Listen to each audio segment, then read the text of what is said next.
लग्न संपलं आणि आम्ही निघालो आता आमच्या घरी जाण्यासाठी. आता कितीक दिवस गावाकडे राहणार, आता स्वतःची कामधंदे बघावी लागतात. त्यामुळे आम्ही निघालो होतो आता घरी जाण्यासाठी. आम्ही मॉर्निंगलाच आमचा प्रवास सुरू केलेला होता आणि सकाळी सकाळी खूप छान मस्त असा सनसेट बघायला भेटला.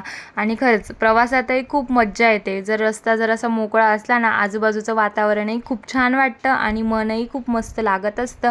आणि आमची पिल्लू बघा, आमच्या पिल्लूचं ना वेगळ्याच काहीतरी मस्त्या चालू होत्या. तिचं ना एका ठिकाणी मनच लागत नव्हतं. मग काय, तिच्याकडे कॅमेरा फिरवला आणि मॅडमचं बघा असं काही लगेच हाय आणि बाय चालू होऊन जातं. फक्त कॅमेरा दाखवायला पाहिजे. त्यानंतर घरी आलो, मस्तपैकी आराम केला आणि दुसऱ्या दिवशी सकाळी उठून असा काही अवतार माझा झालेला होता. आणि इतका सगळा पसारा झालेला होता ना घरामध्ये, म्हणजे जिकडे बघू तिकडे बॅगच होत्या. मम्मीने सगळ्या बॅगा रिकामा केलेल्या होत्या कारण कपडे धुण्यासाठी. कारण लग्नावरून आलो ना, इतका असा पसारा होता ना घरामध्ये. सगळ्या बॅगा इकडं तिकडं सगळ्या घरात जिकडे बघशाल तिकडे पसाराच होता.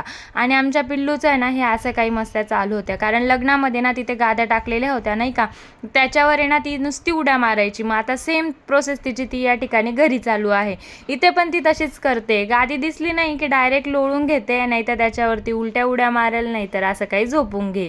असंच तिचं या ठिकाणी चालू होतं. आणि ना गावावरून आले ना तसा इतका थकवा जाणवतोय. मग काय, मस्तपैकी अंडे उकळवले होते, तेच या ठिकाणी खाऊन घेतले. पाणी वगैरे पिलं तरीही मला काही बरं वाटत नव्हतं. म्हणजे खूप जास्त वीक मला या ठिकाणी वाटत होतं. मग काय, हॉस्पिटलला गेली अहोंसोबत. हॉस्पिटलला गेल्यानंतर मग भरपूर जास्त वीकनेस होती म्हणून डॉक्टरांनी सलाईनचं सजेशन दिलं. मग या ठिकाणी मी सलाईन वगैरे लावली.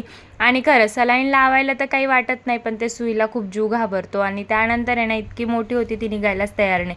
घरी आल्यानंतर कुलदेवतेवरून जो दोरा आणला होता देवाचा, तो अहोंनी मला या ठिकाणी बांधून दिला. आणि असा होता माझा आजचा दिवस. Bye bye.